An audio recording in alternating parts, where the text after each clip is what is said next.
Now please welcome back to the stage Bob Cusack, along with Senator John Hickenlooper of Colorado, member of the Energy and Natural Resources Committee, and Congressman John Curtis of Utah, Vice Chair of both the Energy, Climate, and Grid Security Subcommittee and Federal Lands Subcommittee. Thank you. Thanks, Sarah. So nowadays, we do a lot of these events, and we're in polarizing times, and getting two lawmakers from the opposite party, much less different chambers, on the same stage is highly unusual. Why'd you agree to this? Well, we're both former mayors. That's a good answer. So there's a commonality there that supersedes all parties. First thing, when I saw him today, I said, "Can I call you governor?" Because I actually had some interactions when I was mayor and he was governor, and they were really positive. Well, let's talk about that. Congressman, you first, on what you learned at the local level that you brought to Washington. You know, to be fair, too, we were also talking about a time about a decade ago where things were not so contentious. Right. But at the local level, it was about fixing things and doing things, and constituents cared about the pothole and their trash being picked up and public safety and things like that. And we didn't have to, in Utah, it's not partisan. I didn't have to answer to a partisan party. And so we could just do what people wanted us to do for them. It was great. Senator? I agree completely.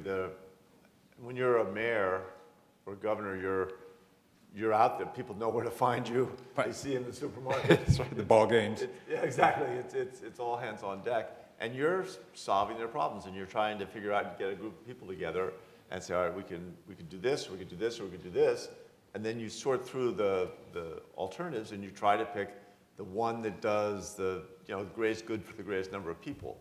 And the politics, I mean, my predecessor, who was a great mayor, but he was a real old school politician, and he would make decisions based on his reelection or his political future, and it drove me crazy. Oops. It wasn't a heart attack. I had a bunch of restaurants, and a big restaurant downtown, and he raised parking meter rates when they had a shortage of revenue.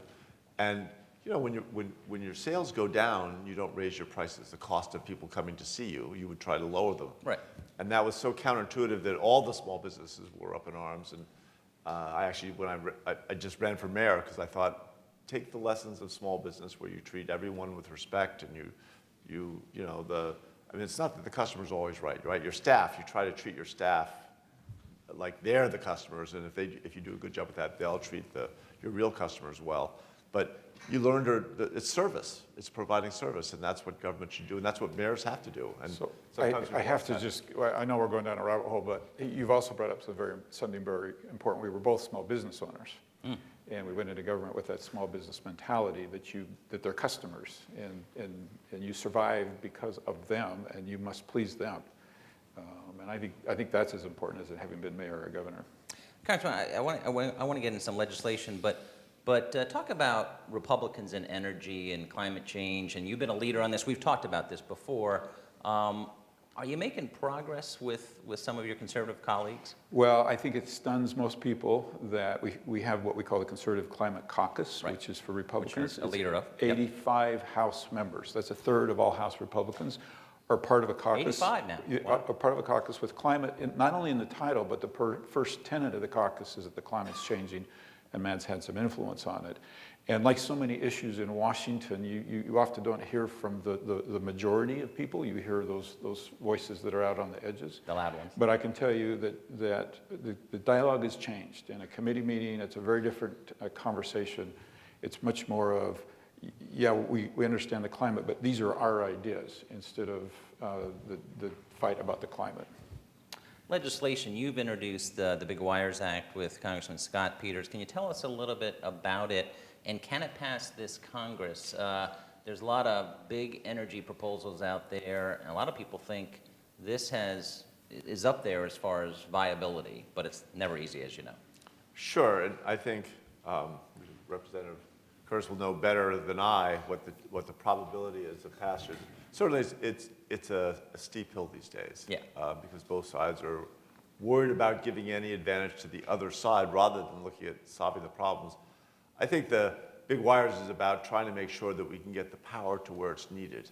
And just as with international trade, if you have a bunch of widgets and your international neighbor has no widgets or very few, but they'd like some widgets, it benefits both sides to send widgets to that neighbor who needs the widgets, and they're not that valuable to you, so both sides benefit. The same is true with electricity. There are certain parts of the country that have abundant electricity, a bunch of abundant renewable energy, other parts of the country that don't, and we've lost the resiliency. Think of it like the interstate highway system. Mm-hmm. You're too young, but I'm old enough to remember. I don't know. Don't you love when people say that to you? I'm old enough to remember when you drive through big chunks of the country where there was no interstate. Right. And it took you forever to go 100 miles. That's sort of what we have with transmission lines. We have big chunks where we don't have the capacity to move large amounts of electricity from one place to the other. And one of the reasons I like the Big Wires Act is I honestly believe that if we sit down with utilities who have been either neutral or against it or very cautious around it, I think there's something in it for everyone. I think the savings are clearly there, and that if we can figure out who pays, who gets the profit, how allocate the benefits, mm-hmm. then it should be something that industry will jump on. And but the difference with the highway system and the federal government just took that over, and it was a very successful program. Energy is different, though. Right. We have balkanized energy right. in a powerful way.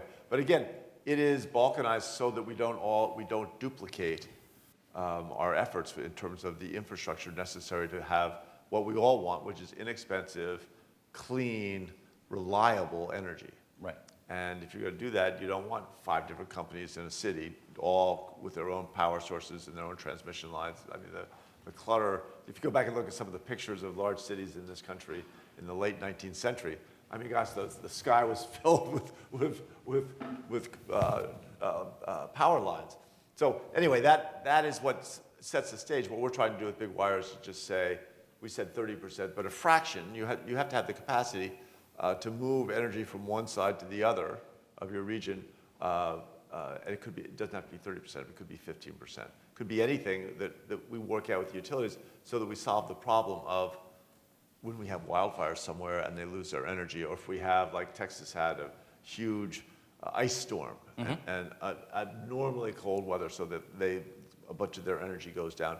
How do we have the resiliency to move energy from one place to the other? Or when one place has a whole lot of cheap solar energy and somewhere else, all they're left is with very expensive energy. Right, and Congressman, as far as like regions, I mean, you have a lot of competing interests in here. You have regions and certainly states now on water in the West doesn't get a lot of attention here in the East, but they're fighting one another. And the energy sector, whether it's states or regions, you have a lot of fights. However, at the same time, the debt limit showdown was a successful one. There was a deal. Of course, now there's argument about what was in the deal, so that could lead to a government shutdown.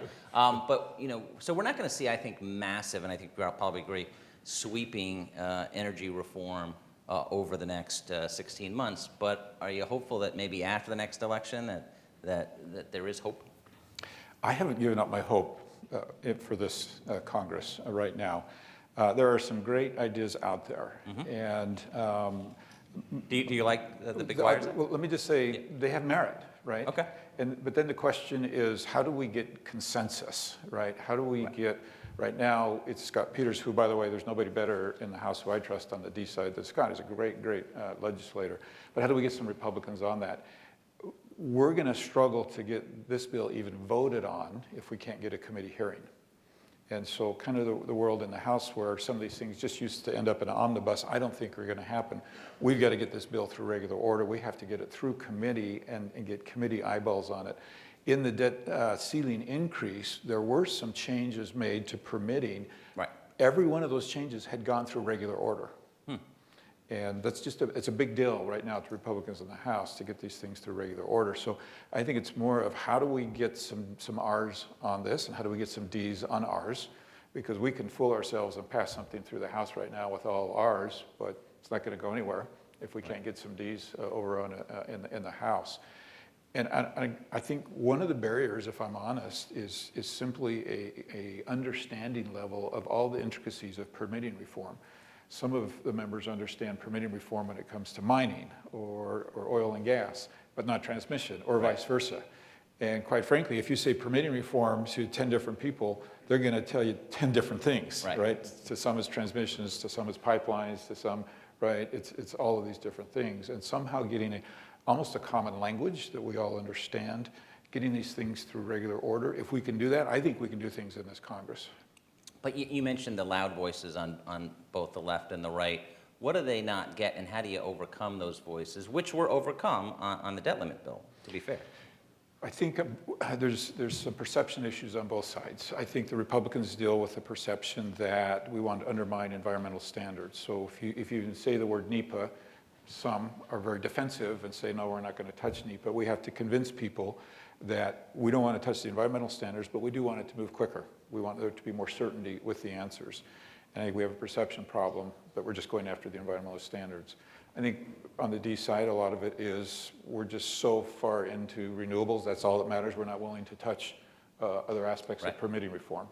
And Republicans want to touch other aspects of permitting reform, and getting those two things and talking to each other, I think, is really important. Speaking of regulatory agencies, FERC has a pending rule. Who should be taking the lead here? Is it Congress? Is it the administration? It's a combination of both? Go ahead. I'm biased. Okay, yeah, so go ahead. And if we don't do it legislatively, it's not permanent, and it's subject to change. And it can be just and revoked. If we get a different administration in 2 years, you're starting over again. So I think it's harder to do it legislatively, but it's more long-lasting if we can do it. Right. And I'd agree with that, except for it sometimes takes too long. So it doesn't get done. That's why we're supposed to have regulatory organizations like FERC that can move these things a little faster. I do agree that regular order is something that we miss, because when you have disagreement but feel like, well, as Ronald Reagan used to say, there's a pony in there somewhere.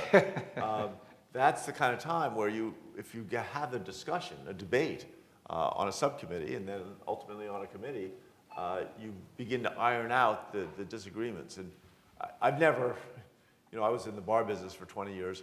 I've never convinced someone to change their mind about something that mattered by telling them why they're wrong, and why I'm right. That's the point.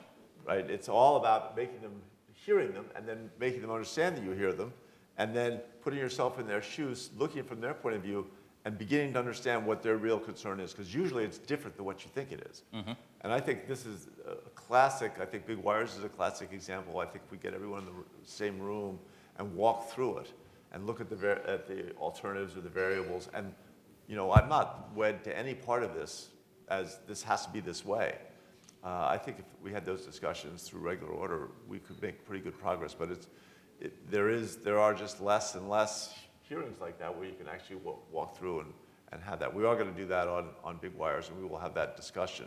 And hopefully we'll find a way to get that done in the House as well. But all these things, to a certain extent, we all want cleaner air, and we all want inexpensive, reliable, clean energy. The question is, how do we get there at the lowest possible cost with the highest possible resiliency, so that we're not vulnerable to extreme weather events. Congressman, you talked to that point, is that a lot of people have the same goals. I remember in one of the last presidential elections, there was a Democrat saying on energy, all of the above, and there's a Republican saying all of the above. I'm like, oh, we're going to have agreement now. Of course, all the aboves are different for each party.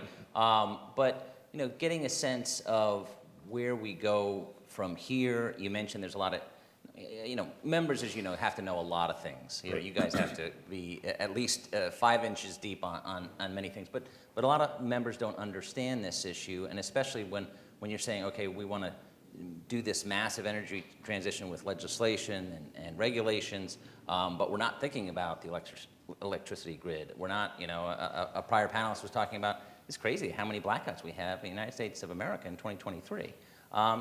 What's the most important part of educating members that you're frustrated that you try to educate them on, because you know this topic?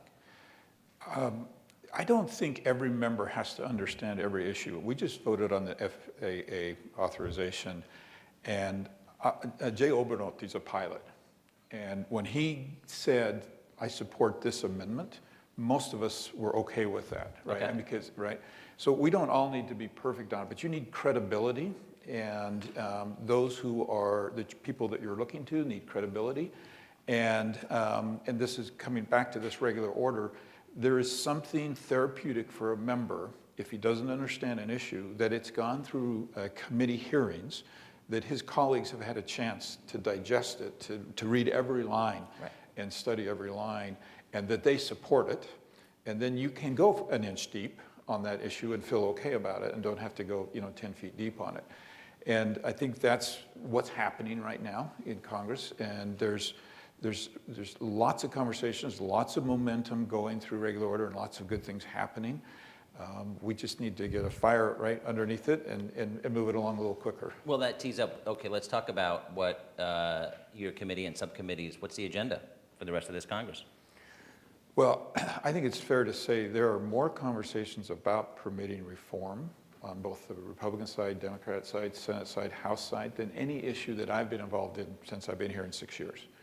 At the drinking fountain. No one used to talk about that issue. Yeah, Right. but now, at the drinking fountain on the House floor, like it permeates like every conversation. And that's a good thing. I think we're trying to figure out, are we nibbling at this? Are we passing individual bills? Are we passing one major permitting reform bill together? Right. I don't have an answer to that, but I can tell you this. I don't care what your climate goal is, what your energy goal is, what your broadband goal is, what your transportation goal is. It can't be accomplished right now because it's being blocked by permitting reform. But that's an interesting topic. I mean, what, for both of you really, permitting reform was part of the big deal, and is that the future, is at least for this Congress anyway, that you're not going to pass standalone sweeping legislation, but as you know, you've got to pass a budget bill or there'll be a government shutdown. Do you see another repeat of that, of attaching something to that moving train? Well, I'll go back to what passed in the debt bill had been through regular order.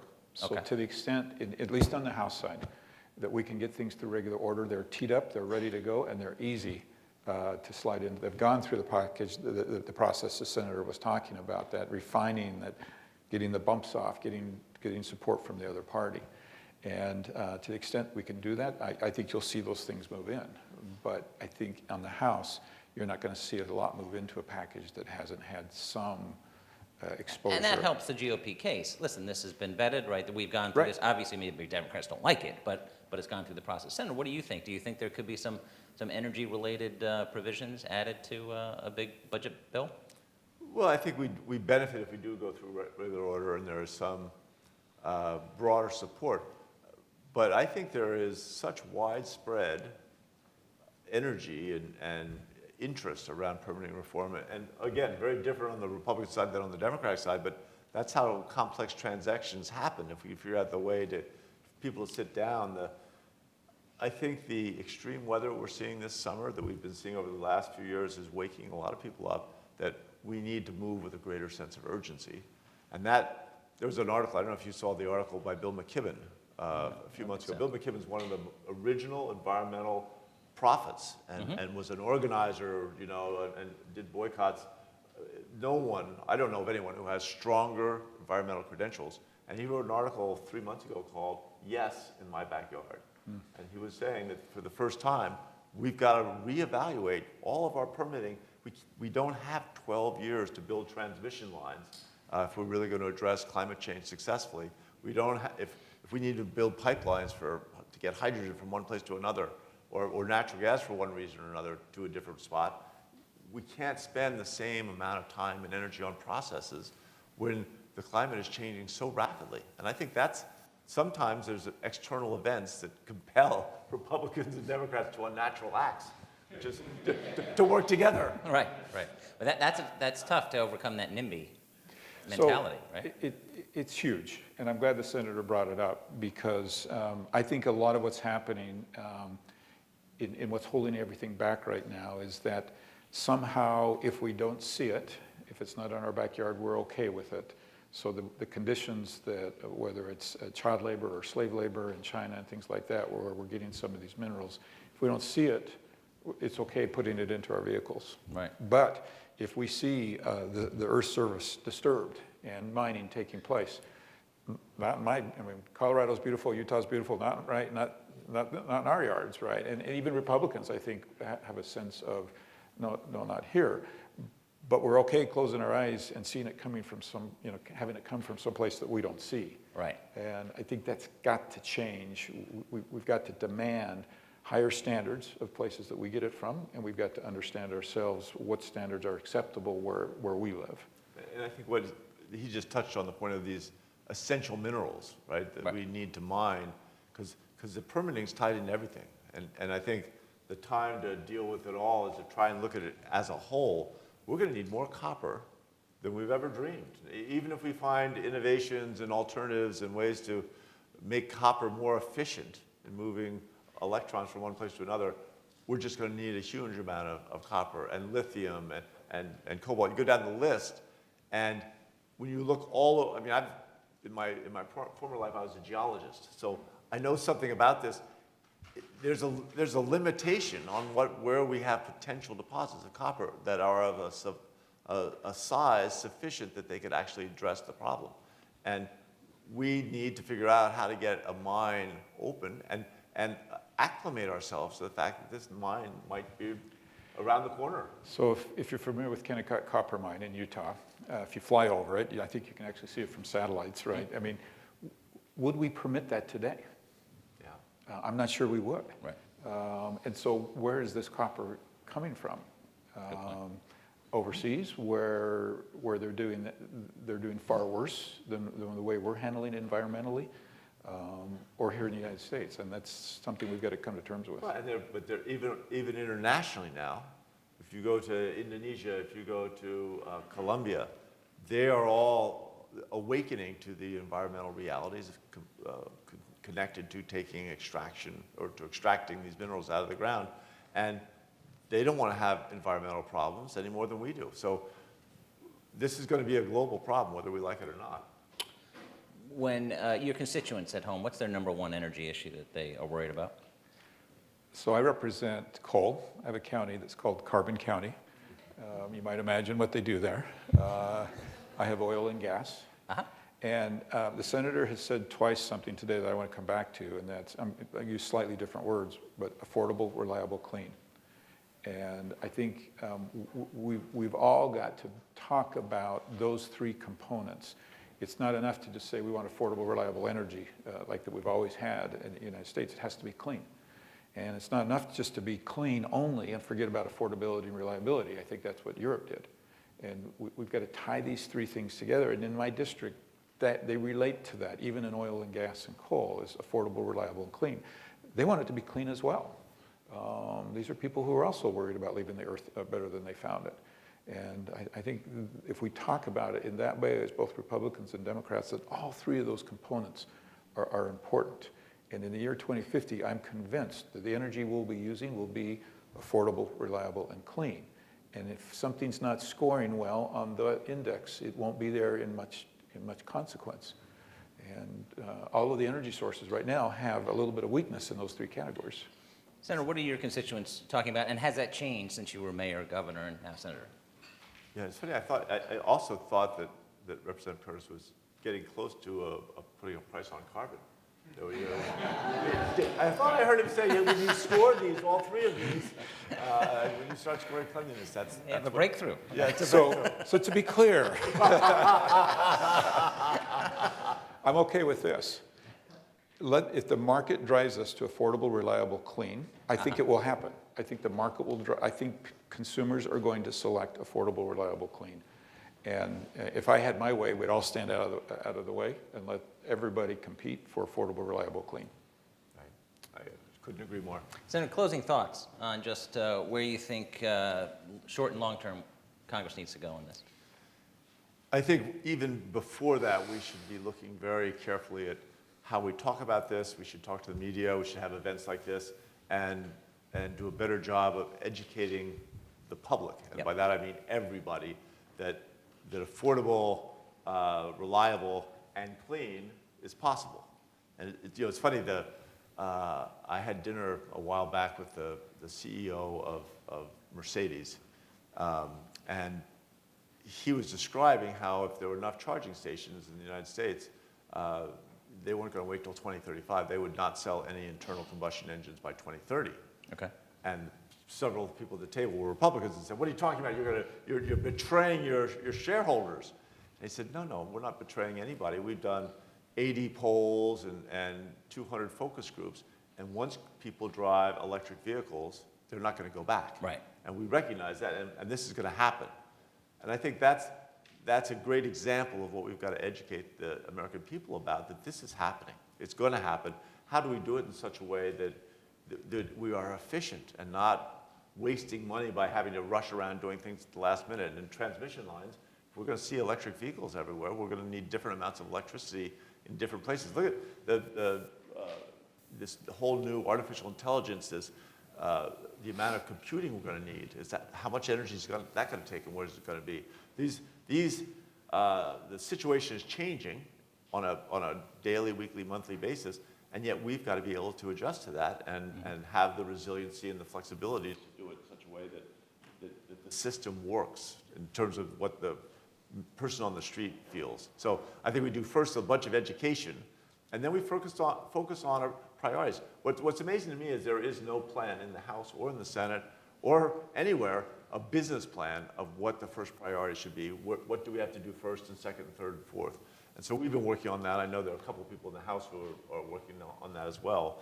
But we need to have all come together and say, all right, what will this plan look like? And how do we use it to anticipate? Let's make sure that while we're still using internal combustion engines, we don't make working people have to pay an arm and a leg for gasoline, right? That plan should incorporate all these things. We've run out of time. This has been a great bipartisan, bicameral discussion. Please thank the Senator and Congressman for joining us this morning. Well done. Thanks, Bob. Thanks, Senator. Yeah. Well said.